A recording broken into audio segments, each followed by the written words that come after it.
talking tonight just a little bit about this this nonsense that's happening in our airports with these body scanners. Let me tell you something. In 2001, 2002, I flew to Israel, and I flew an airline I'd never flown before. It was El Al.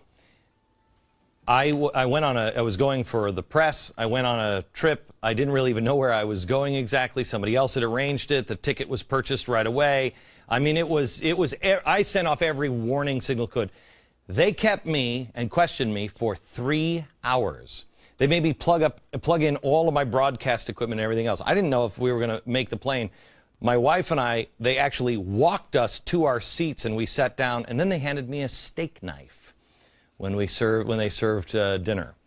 And I looked at my wife and I said, these people get it. They do it right. They make sure the bad guys don't get on the plane, and they don't treat everybody like a criminal. Isaac Yefet, he is the former director of security for El Al Airlines. He is a former member of the Israeli Secret Service. And you, sir, ran, I think, what we should be doing in America here, looking people in the eye. Correct. And having a conversation with them. Why are you flying? What's going on? Right? Exactly. What is interviewing? Real quick, tell people what El Al does. We have to remember that 99.9% of the passengers are bona fide and honest people. Right.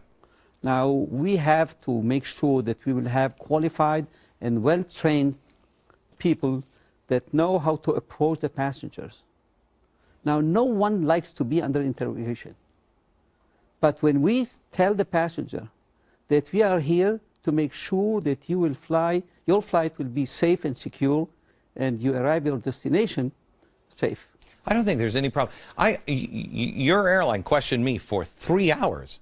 Not once did I think it was unreasonable. Not once, because I didn't have the right answers. And when I got on the plane, I felt good.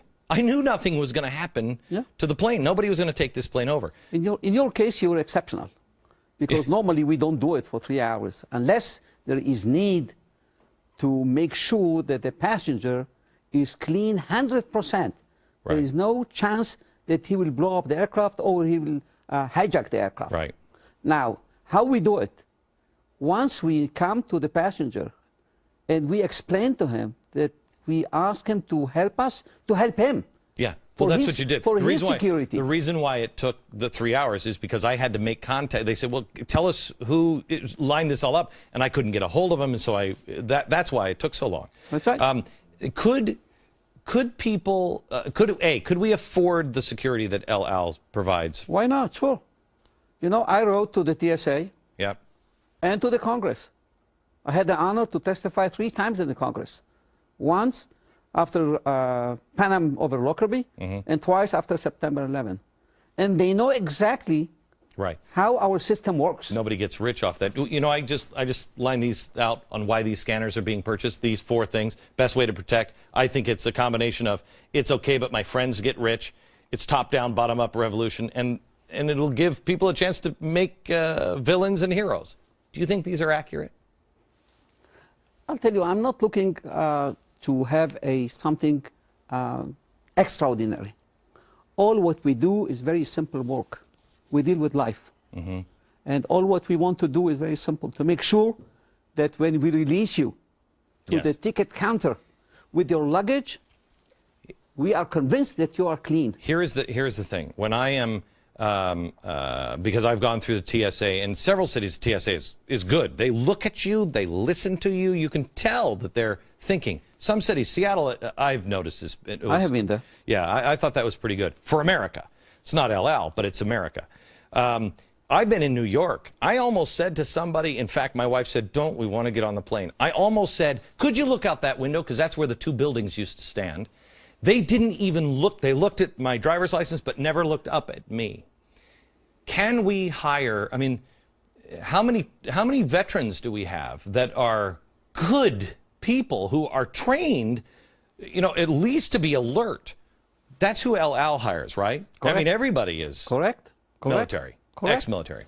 Don't forget that in this country we have over 300 million people. Yeah. Who can convince me that we don't have qualified and well-trained people in this country? Of course we do. So we do. Right. If we do, why we don't hire them? Number two, why, once we hire them, why we don't train them well?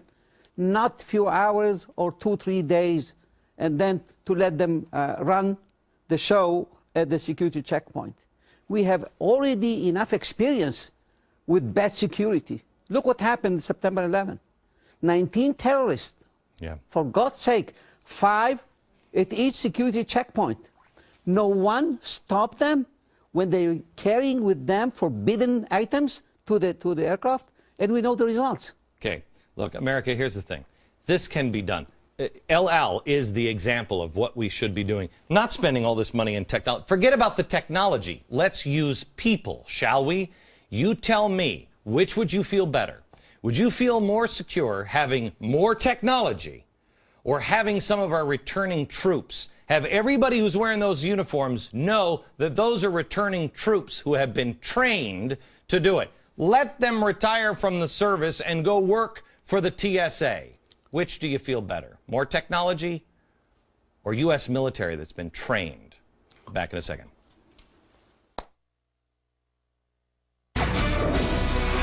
Earlier tonight, I was telling you about the Communist Convention here in New York City, and you just heard my guest who ran security for El Al Airlines. Let me tie these two things together. After 9/11, America agreed that we must not have unions in the security administration because it wouldn't allow them to hire and fire the people that they needed to keep us safe. Last December, when Barack Obama was considering TSA head who would in all likelihood unionize the TSA, Jim DeMint heroically took a stand all by himself against it.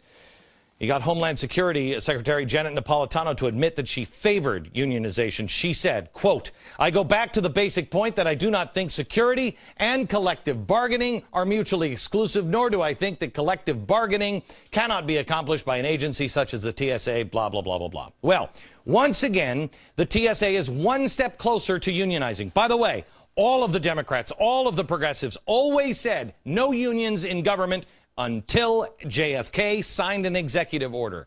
Now they're doing it to your security. Last week, the Federal Labor Relations Authority decided that the TSA staffers will now be allowed to vote on union representation. So that means 2 big labor groups are now going to be looking to represent an additional 50,000 transportation security employees. Goody, what could possibly go wrong there?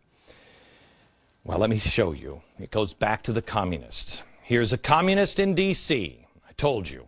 Watch the coming insurrection and what is happening over in Europe. Here he is talking about the coming insurrection. We're inspired by what we believe working people in the United States, throughout Europe, and indeed around the world, who will also be inspired by the great uprising of French workers and students in the recent days and weeks. In some cities, Lyon, for example, or Marseille, it's almost impossible to get around without permission from the unions. Of course, that's something we're very interested in as socialists. Got it? You got it? In some cities, you can't even get around without permission from the unions. You have it? That's important, gang. That's really important. And of course, that is something we are interested in as socialists. Are you interested in making the unions helping the unions make it impossible or more difficult to get around if it suits their interests? Union members, I beg you to listen. I don't have a problem with the union members. I have a problem with the union leaders. Just like I don't have a problem with companies, I have a problem with corrupt companies. Your hard-earned dollars that you're working your brains out for are being taken from you by these union leaders, and they are using to help un-American communists that want a global revolution. Please, please consider, is that who you are? Your hard-earned money is being used, and it is being done in your name. Is this who you are and what you believe? You must stand up.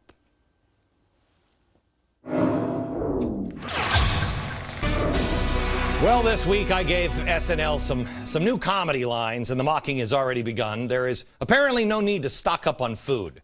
Yes, I have on this program this week had the audacity to ask you to do what I am doing. That's crazy. To get rid of things that you don't need and use that money to buy things that you do need. See, I think this is where the disconnect comes for the press. I'm not a progressive. I'm not forcing anyone to do it. I mean, if somebody chooses to sell their stuff and then take that money and use it for a good cause, charity, or to make themselves self-reliant, I think that's good. I'm actually telling people to make their own choices and get prepared. I'm not forcing anybody to do that, you see. And there's no reason to believe that we should prepare, right? I mean, other than this news today from the Chinese state-run news agency, it's on theblaze.com. They write that a senior Chinese official told them, quote, the prices of 18 staple vegetables rose 62.4% in China in the first 10 days of November from a year earlier. But it's not just China. That's the good news. I have a graph here. This graph shows that Brazil and China are both facing food inflation, while India is enduring more of a roller coaster effect in regards to its inflation. And don't worry, that's only 40% of the world's population rising prices. Other than that, here at home, check your grocery store. And the Gap, Walmart, JCPenney, you could pay up to 30% more for your clothes next spring. Tomorrow, food storage. How it's done with a whole audience full of people who don't have their heads in the sand. We'll see you tomorrow. It's one you don't want to miss. Food storage. How to prepare. And then relax. From New York, good night, America.